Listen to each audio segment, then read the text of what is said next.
రుద్రముద్రిత మూర్తి కృపకు పాత్రులైన భక్తుల మనోభావాలను తెలుసుకుందాం. వీరభద్ర స్వామి ఈయన ఎంతో మహిమగల దేవుడు. మనం ఇతరులకు హాని కలిగించకుండా చేసినటువంటి ఏ కోరికనైనా నెరవేరుస్తారు. ప్రతి సోమవారము ఇక్కడ పూజలు బాగా జరుగుతాయి. భద్రకాళి అమ్మవారు భక్తులకు కోరిన కోరికలు తీరుస్తారు. ఇక్కడికి ప్రతి సోమవారం ఎక్కువగా వస్తుంటాం మేము. ఇక్కడ నమ్మిన తర్వాత మాకు జాబ్ కూడా వచ్చింది. ఇక్కడ ఏది కోరుకున్నా కూడా కోరికలు నెరవేరుతాయి.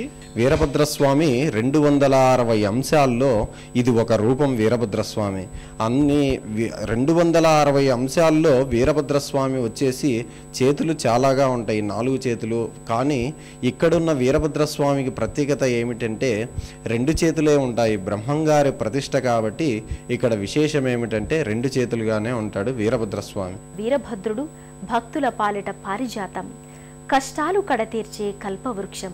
ఆ వీరభద్రునితో పాటు అనేక మంది దేవీ దేవతలున్న ఈ ఆలయ సందర్శనంతో మన మనోమందిరాలు పునీత సుందరాలు కావాలని ఆకాంక్షిస్తూ మరో తీర్థయాత్రలో మరో క్షేత్ర సందర్శనంతో మళ్ళీ కలుసుకుందాం. అంతవరకు సెలవు. మరి నమస్కారం.